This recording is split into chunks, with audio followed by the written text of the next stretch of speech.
ಪ್ರೀತಿಯ ವೀಕ್ಷಕರಿಗೆ Shankaranand TV YouTube ವಾಹಿನಿಗೆ ಸ್ವಾಗತ ಸುಸ್ವಾಗತ.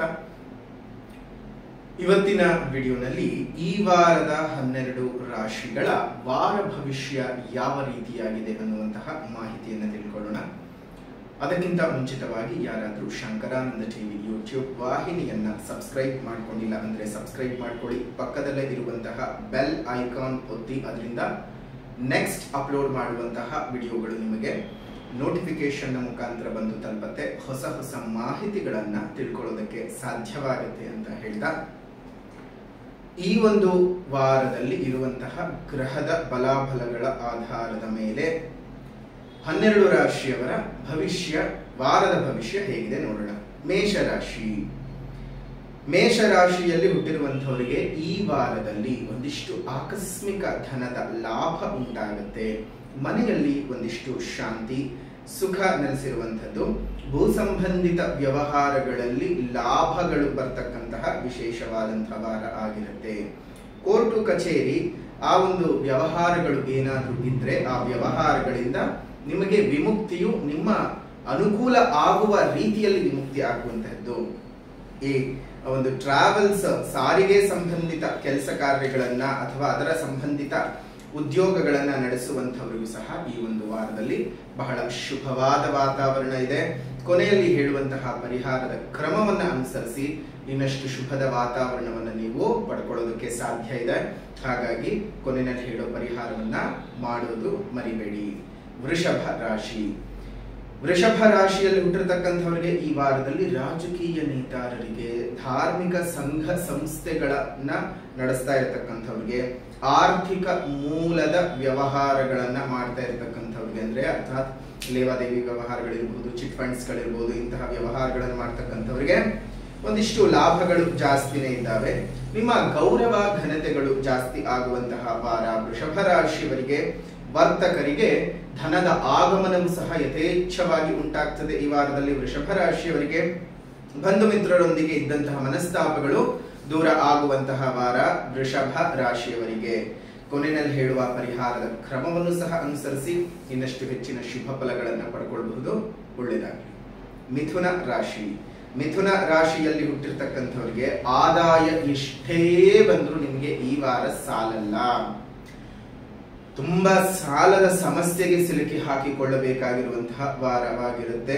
ಹಣಕಾಸಿನ ಸಂಪಾದನೆ ಹೆಚ್ಚಿಗೆ ಆದಷ್ಟು ನಿಮಗೆ ಅದರ ಮೇಲಿನ ಉಪಯೋಗವೂ ಸಹ ಹೆಚ್ಚಿಗೆ ಆಗ್ತಾನೇ ಹೋಗುತ್ತೆ.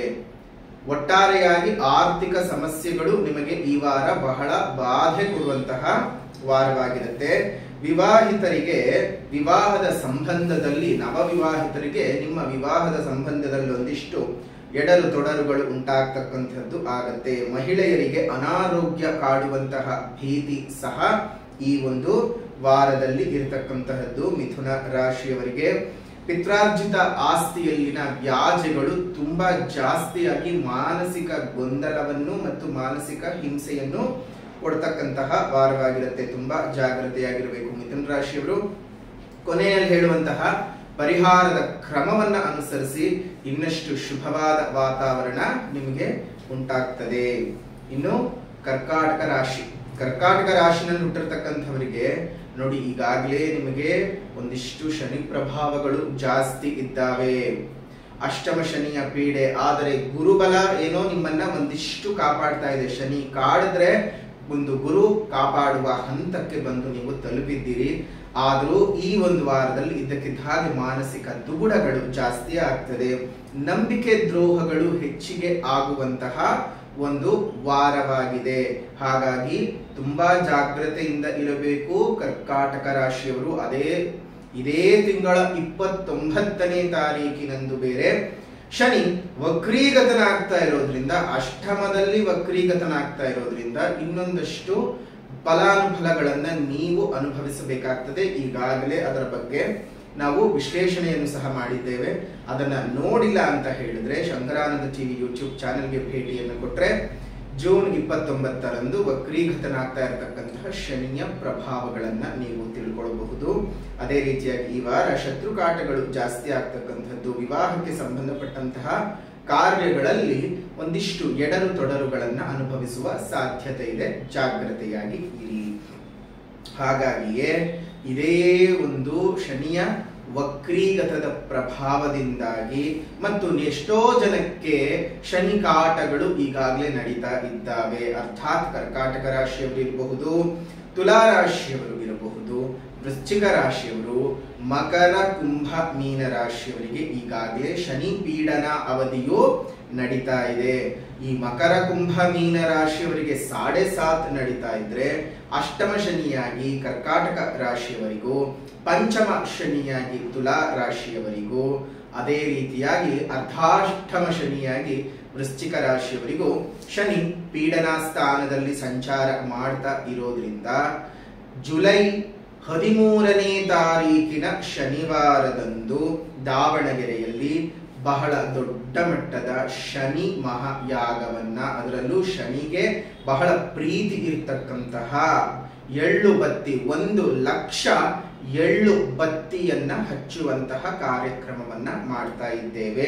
ಅದು ಬಹಳ ವಿಶೇಷವಾಗಿ ಅಲ್ಲಿ ಈಶ್ವರ ದೇವರ ಪೂಜೆ, ಅದೇ ರೀತಿಯಾಗಿ ಶನಿಶಿಂಗಣಾಪುರದಿಂದ ಆಶೀರ್ವಾದವನ್ನ ಪಡೆದುಕೊಂಡು ತರುವಂತಹ ವಿಶೇಷವಾದಂತಹ ಶನಿಯ ವಿಗ್ರಹ, ತಿರುನಲ್ಲಾರ್ನಿಂದ ಪೂಜಿಸಿ ತರುವಂತಹ ಶನಿ ರಕ್ಷಾ ಕವಚದ ದಾರಗಳು, ಇದೆಲ್ಲವೂ ಸಹ ಅಲ್ಲಿ ಸಿಗುತ್ತೆ. ನೀವೇ ಸ್ವತಃ ಬಂದು ಅಲ್ಲಿ ನಿಮ್ಮ ಮನಸ್ಸಿನ ಪೂರ್ವಕವಾಗಿ ಒಂದು ಪರಮಾತ್ಮನಲ್ಲಿ ಪ್ರಾರ್ಥನೆಯನ್ನ ಮಾಡಿ ಅಲ್ಲಿ ಈಶ್ವರ ದೇವರಿಗೂ ಶನಿದೇವರಿಗೂ ಪೂಜೆಯನ್ನ ನೆರವೇರಿಸಿ ನಿಮ್ಮ ಮನೆಯಿಂದನೇ ನೀವು ಮಾಡಿಕೊಂಡು ಬರಬಹುದು. ಒಬ್ಬರಿಗೆ 21 ಎಳ್ಳು ಗಂಟುಗಳನ್ನ ಮಾಡಿಕೊಂಡು ಬರಬೇಕು. ಒಬ್ಬರಿಗೆ 21 ಅಂದ್ರೆ ನೀವು ನಿಮ್ಮ ಮನೇಲಿ ಎಷ್ಟು ಜನ ಇದ್ದಾರೆ ನೋಡ್ಕೊಂಡು ಆ 21 ಎಳ್ಳು ಗಂಟುಗಳನ್ನ, ಸಣ್ಣ ಸಣ್ಣ ಎಳ್ಳು ಗಂಟುಗಳನ್ನ ಮಾಡಿ ತೆಗೆದುಕೊಂಡು ಬಂದು ಅಲ್ಲಿ ದೇವರ ಹತ್ರ ಇಟ್ಟು ಸಂಕಲ್ಪ ಪೂಜೆಯನ್ನ ಮಾಡಿಸಿ ಅದನ್ನ ಅಲ್ಲಿರುವಂತಹ ಕುಂಡಕ್ಕೆ ಹಾಕಬೇಕು. ಒಂದು ಒಳ್ಳೆಯ ಮುಹೂರ್ತದಲ್ಲಿ ಅದಕ್ಕೆ ನಾವು ಅಗ್ನಿಯನ್ನ ಕೊಡುವಂತಹ ಕೆಲಸವನ್ನ ಮಾಡ್ತೇವೆ. ಅಗ್ನಿ ಕೊಟ್ಟ ನಂತರದಲ್ಲಿ ಅದು ಯಾವ ರೀತಿಯಾಗಿ ಜ್ವಲಿಸಿ ಅದು ಭಸ್ಮವಾಗ್ತದೋ ಅದೇ ರೀತಿಯಾಗಿ ನಿಮ್ಮ ಜೀವನದಲ್ಲಿರುವಂತಹ ಶನಿಯ ಪೀಡೆಗಳು ಸಹ ಉರಿದು ಭಸ್ಮವಾಗ್ತದೆ ಅನ್ನೋದನ್ನು ಮರಿಬೇಡಿ. ಜೊತೆಗೆ ಅಲ್ಲೇ ನಾವು ಕೊಡುವಂತಹ ತಿರುನಲ್ಲಾರ್ನಿಂದ ಪೂಜಿಸಿ ತರುವಂತಹ ಶನಿ ರಕ್ಷಾ ಕವಚದ ದಾರವನ್ನು ನೀವು ಕೈಗೆ ಕಟ್ಟಿಕೊಳ್ಳೋದ್ರಿಂದ ಶನಿ ಪೀಡನೆಗಳು ನಿಮಗೆ ಬರೋದಿಲ್ಲ, ಶನಿ ಕಾಟದಿಂದ ನೀವು ದೂರ ಆಗ್ತೀರಿ. ನೋಡಿ, ಈಗಾಗಲೇ ಕರ್ಕಾಟಕ ರಾಶಿಯವರಿಗೆ, ತುಲಾ ರಾಶಿಯವರಿಗೆ, ವೃಶ್ಚಿಕ, ಮಕರ, ಕುಂಭ, ಮೀನ ರಾಶಿಯವರಿಗೆ ತುಂಬಾನೇ ಶನಿಯ ಪೀಡನ ಅವಧಿಗಳು ನಡೀತಾ ಇದ್ದಾವೆ. ಅಷ್ಟು ಮಾತ್ರವಲ್ಲ, ಬೇರೆ ರಾಶಿಯವರಿಗೂ ನಿಮ್ಗೇನಾದ್ರೂ ಶನಿ ದಶಾ ನಡೀತಾ ಇದೆ, ಶನಿ ಭುಕ್ತಿ ನಡೀತಾ ಇದೆ, ಶನಿಯಿಂದ ನಿಮ್ಮ ಜಾತಕದಲ್ಲಿ ತೊಂದರೆಯನ್ನು ಅನುಭವಿಸ್ತಾ ಇದ್ದೀರಿ ಅಂತಂದ್ರೆ ನೇರವಾಗಿ ಈ ಕಾರ್ಯಕ್ರಮಕ್ಕೆ ಬಂದು ಪಾಲ್ಗೊಳ್ಬೇಕು. ಅಲ್ಲಿ ನೀವು ಶನಿಗೆ ಪೂಜೆ ಮಾಡ್ಕೊಳ್ಬೇಕು. ಅಯ್ಯೋ ಗುರುಗಳೇ, ನಮ್ಗೆ ಗೊತ್ತಾಗಲ್ಲ ಎಳ್ಬತ್ತಿ ಮಾಡೋದು ಹೇಗೆ ಅಂತಂದ್ರೆ ನೀವೇನು ಯೋಚನೆ ಮಾಡೋದು ಬೇಡ. ನಿಮಗೆ ಗೊತ್ತಾಗದೇ ಇದ್ರೆ ಮೊದಲೇ ನೀವು ಹೇಳಿದ್ರೆ ನಿಮ್ಮ ಒಂದು ಸಂಖ್ಯೆಯ ಅನುಸಾರವಾಗಿ ನಾವೇ ಅಲ್ಲಿ ತಯಾರು ಮಾಡಿಕೊಡುವಂತಹ ಕೆಲಸವನ್ನು ಸಹ ನಾವು ಮಾಡ್ತೇವೆ.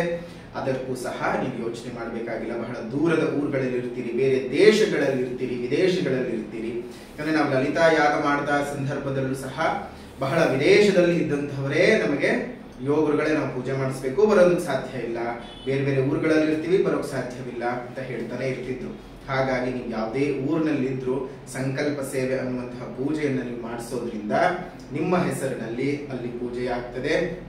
ಜೊತೆಗೆ ನಿಮ್ಮ ಮನೆಗೇನೆ ಒಂದು ಸಂಕಲ್ಪ ಸೇವೆಯ ಪೂಜಾ ಪ್ರಸಾದವು, ಅಂದ್ರೆ ಆ ಶನಿ ರಕ್ಷಾ ಕವಚ ಇರಬಹುದು, ಭಸ್ಮದ ಪ್ರಸಾದ ಇರಬಹುದು, ಅದೆಲ್ಲ ನಿಮ್ಮ ಮನೆಗೆ ಕೊರಿಯರ್ನ ಮುಖಾಂತರ ಬಂದು ತಲುಪತ್ತೆ. ಶನಿಯ ಪ್ರೀತ್ಯರ್ಥವಾದಂತಹ 21ರ ಸಂಖ್ಯೆ ನಿಮ್ಮೆಲ್ಲರ ಜೀವನದಲ್ಲೂ ಸುಖ ಸೌಖ್ಯವನ್ನ ತರಲಿ ಅಂತ ಹೇಳ್ತಾ ಈಗ ಮುಂದಿನ ರಾಶಿಗಳ ಕಡೆ ಗಮನ ಕೊಡೋಣ. ಇದರ ಬಗ್ಗೆ ಇನ್ನಷ್ಟು ಹೆಚ್ಚಿನ ಮಾಹಿತಿಗಳು ಬೇಕು ಅಂತ ಹೇಳಿದ್ರೆ ನೀವು ಇಲ್ಲೇ ಇರುವಂತಹ ಫೋನ್ ನಂಬರ್ಗೆ ವಾಟ್ಸಪ್ ನಲ್ಲಿ ಮೆಸೇಜ್ ಮಾಡಿ, ದಾವಣಗೆರೆನಲ್ಲಿ ಎಲ್ಲಿ ನಡೆಯುತ್ತೆ, ಎಷ್ಟು ಗಂಟೆಗೆ, ಏನು ಅನ್ನುವಂತಹ ಎಲ್ಲಾ ಮಾಹಿತಿಯನ್ನ ನಿಮಗೆ ಕೊಡ್ತೇವೆ. ಅದನ್ನ ನೀವು ಇಟ್ಕೊಂಡು ನೀವು ನೇರವಾಗಿ ಬಂದು ಅಲ್ಲಿ ಪೂಜೆಗಳಲ್ಲಿ ಭಾಗವಹಿಸಬಹುದು. ಶನಿಯ ಕಾಟದಿಂದ ವಿಮುಕ್ತಿಯಾಗೋಕೆ ಶನಿವಾರದಂದು ನಡೆಸ್ತಾ ಇರತಕ್ಕಂತಹ ಈ ವಿಶೇಷ ಕಾರ್ಯಕ್ರಮ ಜುಲೈ 13ನೇ ತಾರೀಕು. ತಾವೆಲ್ಲರೂ ಸಹ ಬಂದು ಆ ಕಾರ್ಯಕ್ರಮದಲ್ಲಿ ಪಾಲ್ಗೊಂಡು ಈಶ್ವರ ದೇವರ ಮತ್ತು ಶನಿದೇವರ ಕೃಪೆಗೆ ಪಾತ್ರರಾಗಿ ನಿಮ್ಮೆಲ್ಲರ ಜೀವನದಲ್ಲೂ ಸಹ ಒಳಿತಾಗ್ಲಿ, ಮಂಗಳವಾಗಲಿ ಇನ್ನು ಮುಂದಿನ ರಾಶಿ ಸಿಂಹ ರಾಶಿ.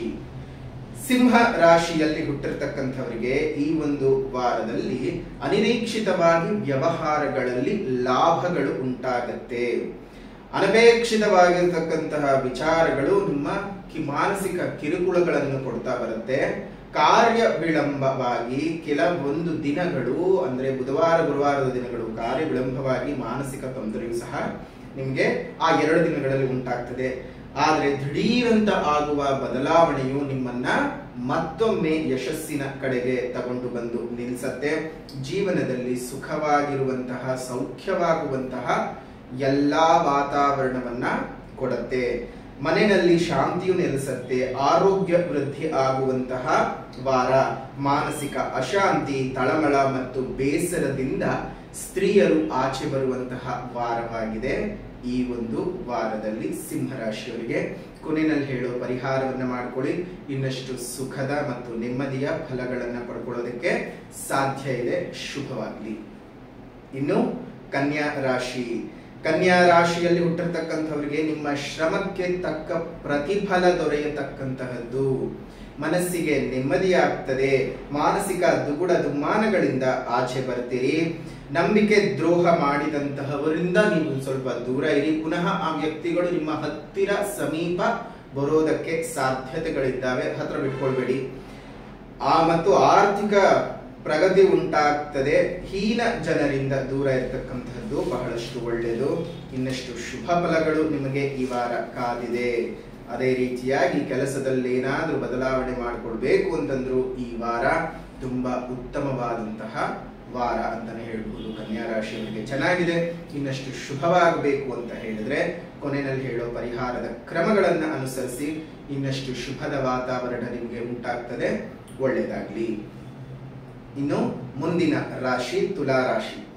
ತುಲಾ ರಾಶಿಯಲ್ಲಿ ಹುಟ್ಟಿರ್ತಕ್ಕಂಥವರಿಗೆ ಈ ವಾರದಲ್ಲಿ ಒಂದ್ ಸ್ವಲ್ಪ ದೈಹಿಕ ಚಟುವಟಿಕೆಗಳಿಂದ ನಿಮಗೆ ಒಂದಿಷ್ಟು ಆರಾಮ ಸಿಗ್ತಕ್ಕಂಥದ್ದು, ಅನಾರೋಗ್ಯ ಚಟುವಟಿಕೆಗಳು ದೂರ ಆಗ್ತಕ್ಕಂಥದ್ದು ಆಗುತ್ತೆ. ಮಾನಸಿಕವಾಗಿ ಒಂದಿಷ್ಟು ಸುಖ, ಶಾಂತಿ, ನೆಮ್ಮದಿ ಸಿಗುವಂತಹ ವಾರವಾಗಿರುತ್ತೆ. ಒಂದು ಶತ್ರುಕಾಟಗಳಿಂದ ಸ್ವಲ್ಪ ಮಟ್ಟಕ್ಕೆ ಆಚೆ ಬರ್ತೀರಿ. ಷೇರು ಮಾರುಕಟ್ಟೆನಲ್ಲಿರಬಹುದು, ಚೀಟಿ ವ್ಯವಹಾರ, ಇವುಗಳಿಂದ ಒಂದಿಷ್ಟು ಧನದ ಆಗಮನ ಉಂಟಾಗ್ತದೆ ತುಲಾರಾಶಿಯವರಿಗೆ. ಮನೆಯಲ್ಲೊಂದಿಷ್ಟು ಪ್ರಗತಿಯ ವಾತಾವರಣ. ಈ ಆರಕ್ಷಕರಾಗಿ ಕೆಲಸವನ್ನ ಮಾಡುವಂತಹದ್ದು, ವೈದ್ಯಕೀಯ ರಂಗದಲ್ಲಿ ಕೆಲಸವನ್ನ ಮಾಡ್ತಕ್ಕಂಥವರಿಗೆ ಒಳ್ಳೆಯ ಲಾಭಗಳು ಬರ್ತಕ್ಕಂಥದ್ದು. ಮೇಲಧಿಕಾರಿಗಳಿಂದ ಒಂದಿಷ್ಟು ಕಿರುಕುಳದ ವಾತಾವರಣಗಳೇನಿತ್ತು ಅದು ದೂರ ಆಗುತ್ತೆ ಈ ವಾರದಲ್ಲಿ. ನೆಮ್ಮದಿಯ ಉದ್ಯೋಗದ ಸ್ಥಳ ನಿಮಗೆ ಸಿಗತ್ತೆ. ಶುಭವಾದ ವಾತಾವರಣವಿದೆ. ಇನ್ನಷ್ಟು ಶುಭದ ವಾತಾವರಣ ಬೇಕು ಅಂದ್ರೆ ಕೊನೆಯಲ್ಲಿ ಹೇಳೋ ಪರಿಹಾರದ ಕ್ರಮಗಳನ್ನ ಅನುಸರಿಸಿ ಇನ್ನಷ್ಟು ಶುಭವಾದ ವಾತಾವರಣವನ್ನು ಅನುಭವಿಸಬಹುದು. ಇನ್ನು ವೃಶ್ಚಿಕ ರಾಶಿ. ವೃಶ್ಚಿಕ ರಾಶಿಯಲ್ಲಿ ಹುಟ್ಟಿರ್ತಕ್ಕಂಥವರಿಗೆ ಈ ಒಂದು ವಾರದಲ್ಲಿ ನಿಮ್ಮ ಶ್ರಮಕ್ಕೆ ತಕ್ಕ ಪ್ರತಿಫಲ ಸಿಗತಕ್ಕಂಥದ್ದು. ಆದಾಯವು ಸಹ ಜಾಸ್ತಿ ಆಗುತ್ತೆ. ಮನಸ್ಸಿಗೆ ನೆಮ್ಮದಿ ಸಿಗ್ತಕ್ಕಂತಹ ವಾರವಾಗಿರುತ್ತೆ. ವಿಜ್ಞಾನಿಗಳಿಗೆ, ಕ್ರೀಡಾಪಟುಗಳಿಗೆ ಒಳ್ಳೆ ರೀತಿಯಾಗಿರ್ತಕ್ಕಂತಹ ಬೆಳವಣಿಗೆಗಳು ಬರುತ್ತೆ. ಅದರಲ್ಲೂ ಲೇಖಕರಿಗೆ, ಕಲಾವಿದರಿಗೆ ನಿಮ್ಮ ಕಲೆಯನ್ನ ಗುರುತಿಸಿ ಗೌರವಿಸ್ತಕ್ಕಂತಹ ಒಂದು ವಾರವಾಗಿದೆ. ಮನೆಯಲ್ಲಿ ಶಾಂತಿಯು ನೆಲೆಸುತ್ತೆ. ವ್ಯಾಪಾರ ಉದ್ಯೋಗಗಳಲ್ಲಿ ನೀವು ಅಂದುಕೊಂಡ ಮಟ್ಟಕ್ಕೆ ಒಳ್ಳೆಯ ಬೆಳವಣಿಗೆಗಳು ಸಹ ಕಂಡು ಬರುತ್ತವೆ. ಹಣದ ಮುಗ್ಗಟ್ಟು ಈ ವಾರದಲ್ಲಿ ಸ್ವಲ್ಪ ಕಡಿಮೆ ಆಗುತ್ತೆ ವೃಶ್ಚಿಕ ರಾಶಿಯವರಿಗೆ. ಆದರೂ ಕೊನೆಯಲ್ಲಿ ಹೇಳೋ ಪರಿಹಾರದ ಕ್ರಮಗಳನ್ನು ಅನುಸರಿಸಿ ಶುಭವಾಗಲಿ. ಇನ್ನು ಮುಂದಿನ ರಾಶಿ ಧನಸ್ಸು ರಾಶಿ. ಧನಸ್ಸು ರಾಶಿಯಲ್ಲಿ ಹುಟ್ಟಿರ್ತಕ್ಕಂಥವರಿಗೆ ಈ ಒಂದು ವಾರದಲ್ಲಿ ಸ್ವಲ್ಪ ಮಟ್ಟಕ್ಕೆ ಅನಾರೋಗ್ಯ, ಕಾರ್ಯ ವಿಳಂಬ, ಮಾನಸಿಕವಾಗಿ ಬೇಸರ ಮತ್ತು ತಳಮಳಗಳು ಉಂಟಾಗ್ತಕ್ಕಂಥದ್ದು, ಅಪಘಾತ ಆಗುವ ಸೂಚನೆಗಳು ಇದ್ದಾವೆ. ಪ್ರಗತಿಯು ಸ್ವಲ್ಪ ಕಡಿಮೆ ಇದೆ ಧನಸ್ಸು ರಾಶಿಯವರಿಗೆ. ಮನೆಯಲ್ಲಿ ಸ್ವಲ್ಪ ಶಾಂತಿ ಭಂಗ ಉಂಟಾಗುವ ಸಾಧ್ಯತೆಗಳಿದ್ದಾವೆ. ರಾಜಕಾರಣಿಗಳಿಗೆ ನಿಮ್ಮ ಕೀರ್ತಿ ಪ್ರತಿಷ್ಠೆಗಳಿಗೆ ತಕ್ಕ ಹಾಗೆ ಒಂದು ಕೆಲಸ ಕಾರ್ಯಗಳು ಆಗಲ್ಲ. ಅದರಲ್ಲೂ ಏನಾದ್ರೂ ಒಂದು ಕಡೆ ಸಿಲುಕಾಕೊಳ್ಳುವಂತಹ ಸಾಧ್ಯತೆಗಳಿದ್ದಾವೆ. ಜಾಗ್ರತೆಯಾಗಿರಿ. ನಿಮ್ಮ ಕೀರ್ತಿ ಭಂಗ ಆಗುವಂತಹದ್ದು ಅಥವಾ ನಿಮ್ಮ ಕೀರ್ತಿಗೆಲ್ಲೋ ಲೋಪ ಬರುವಂತಹ ಸಾಧ್ಯತೆಗಳಿದ್ದಾವೆ. ಹುಷಾರಾಗಿರೋದು ತುಂಬಾನೇ ಒಳ್ಳೆಯದು ಧನಸ್ಸು ರಾಶಿಯವರು. ಕೊನೆಯಲ್ಲಿ ಹೇಳೋ ಪರಿಹಾರದ ಕ್ರಮವನ್ನ ಅನುಸರಿಸಿ ಇನ್ನಷ್ಟು ಈ ಒಂದು ಕೆಟ್ಟ ಫಲಗಳಿಂದ ಆಚೆ ಬರುವ ಸಾಧ್ಯತೆಗಳಿದ್ದಾವೆ. ಶುಭವಾದ ವಾತಾವರಣವನ್ನು ಅನುಭವಿಸಬಹುದು. ಒಳ್ಳೆಯದಾಗಲಿ. ಮುಂದಿನ ರಾಶಿ ಮಕರ ರಾಶಿ. ಮಕರ ರಾಶಿಯಲ್ಲಿ ಹುಟ್ಟಿರುವಂತಹವರಿಗೆ ಈ ಒಂದು ವಾರದಲ್ಲಿ ಪ್ರವಾಸಗಳನ್ನ ಕೈಗೊಳ್ಳತಕ್ಕಂತಹ ಸಮಯ ಸಂದರ್ಭಗಳು ಬರಬಹುದು. ವಿಶೇಷವಾಗಿ ಮಿತ್ರರೊಂದಿಗೆ ಭೋಜನ ಕೂಟದಲ್ಲಿ ಪಾಲ್ಗೊಳ್ತೀರಿ. ಆಕಸ್ಮಿಕವಾಗಿರ್ತಕ್ಕಂತಹ ಧನದ ಪ್ರಾಪ್ತಿ, ಆಕಸ್ಮಿಕ ಪ್ರಯಾಣದ ಯೋಗ ಇವೆರಡೂ ಸಹ ನಿಮಗೆ ಇದೆ. ಹೊಸ ಒಂದು ವಾಹನವನ್ನಾಗಲಿ ಸ್ಥಿರ ಅಥವಾ ಚರ ಆಸ್ತಿಯನ್ನ ಖರೀದಿ ಮಾಡತಕ್ಕಂತಹ ಯೋಗವು ಸಹ ಈ ಒಂದು ಮಕರ ರಾಶಿಯವರಿಗೆ ಈ ವಾರದಲ್ಲಿ ಇದೆ. ಯೋಚನೆ ಮಾಡುವಂತಹ ಅವಶ್ಯಕತೆ ಇಲ್ಲ. ಏನಾದ್ರೂ ಕೆಲಸದಲ್ಲಿ ಬದಲಾವಣೆ ಬೇಕು, ಕೆಲಸ ಕಾರ್ಯದಲ್ಲಿ ಒಂದಿಷ್ಟು ಲೋಪದೋಷಗಳೇನಾದ್ರೂ ಇದ್ದಾವೆ ಅಥವಾ ಇದಕ್ಕಿಂತ ಚೆನ್ನಾಗಿರೋ ವಾತಾವರಣದ ಕೆಲಸ ಬೇಕು ಅಂತ ಅಂದ್ಕೊಂಡಿದ್ರೆ ಈ ವಾರ ಪ್ರಯತ್ನ ಪಡಿ. ಇನ್ನಷ್ಟು ಹೆಚ್ಚಿನ ರೀತಿಯಲ್ಲಿ ನಿಮಗೆ ಶುಭವಾದ ಕೆಲಸ ಸಿಗತ್ತೆ. ಅದೇ ರೀತಿಯಾಗಿ ಒಂದಿಷ್ಟು ಪದವಿ ಪುರಸ್ಕಾರಗಳು ಸಹ ಸಿಗುವಂತಹದ್ದು ಸಮಾಜ ಸೇವಕರಿಗೆ ನಿಮ್ಮನ್ನು ಗುರುತಿಸಿ ಗೌರವಿಸುವಂತಹ ವಾರ ಆಗಿರುತ್ತೆ. ಇನ್ನಷ್ಟು ಹೆಚ್ಚಿನ ಶುಭ ಫಲಗಳು ಬೇಕು ಅಂದ್ರೆ ಕೊನೆಯಲ್ಲಿ ಹೇಳುವಂತಹ ಪರಿಹಾರದ ಕ್ರಮಗಳನ್ನು ಸಹ ಅನುಸರಿಸಿ. ಶುಭವಾಗಲಿ. ಕುಂಭ ರಾಶಿ. ಕುಂಭ ರಾಶಿಯಲ್ಲಿ ಹುಟ್ಟಿರ್ತಕ್ಕಂಥವರಿಗೆ ಈ ಒಂದು ವಾರದಲ್ಲಿ ಆದಾಯದ ಕೊರತೆ ಏನು ಇರುವುದಿಲ್ಲ. ಧನದ ಆಗಮನವು ತುಂಬಾನೇ ಚೆನ್ನಾಗಿ ಇರುತ್ತೆ. ಅಶುಭ ಫಲಗಳಿಂದ ದೂರ ಆಗ್ತೀರಿ. ಕೈಗೊಂಡ ಕೆಲಸ ಕಾರ್ಯಗಳಲ್ಲಿ ಜಯ ಮತ್ತು ಲಾಭವು ನಿಮ್ದಾಗ್ತದೆ. ಈ ಅಗ್ನಿಶಾಮಕ ದಳದಲ್ಲಿರಬಹುದು, ಪೊಲೀಸ್ ಇಲಾಖೆಯಲ್ಲಿ ಕೆಲಸವನ್ನ ಮಾಡುವಂತಹದ್ದು ಅಥವಾ ನ್ಯಾಯಾಂಗದ ಅಡಿಯಲ್ಲಿ ಕೆಲಸವನ್ನ ಮಾಡತಕ್ಕಂಥವರಿಗೆ ಮತ್ತು ಸರ್ಕಾರಿ ಉದ್ಯೋಗಿಗಳಿಗೆ ಉತ್ತಮವಾದಂತಹ ಧನದ ಲಾಭ ಜೊತೆಗೆ ಕೀರ್ತಿ ಪ್ರತಿಷ್ಠೆಗಳು, ಕೆಲಸದಲ್ಲಿ ಅಭಿವೃದ್ಧಿಗಳು ಆಗುವ ಸಾಧ್ಯತೆಗಳು ಜಾಸ್ತಿ ಇದ್ದಾವೆ. ಹಾಗಾಗಿ ಯೋಚನೆ ಮಾಡಬೇಡಿ. ಕುಂಭರಾಶಿಯವರಿಗೂ ಈ ವಾರ ತುಂಬಾ ಸುಂದರವಾಗಿರ್ತಕ್ಕಂಥ ವಾರ. ಕೊನೆಯಲ್ಲಿ ಹೇಳೋ ಪರಿಹಾರದ ಕ್ರಮವನ್ನ ಅನುಸರಿಸಿ ಇನ್ನಷ್ಟು ಹೆಚ್ಚಿನ ಶುಭ ಫಲಗಳನ್ನ ನೀವು ಪಡೆದುಕೊಳ್ಳಬಹುದು. ಶುಭವಾಗಲಿ. ಅದೇ ರೀತಿಯಾಗಿ ಕೊನೆಯದಾಗಿ ಮೀನ ರಾಶಿ.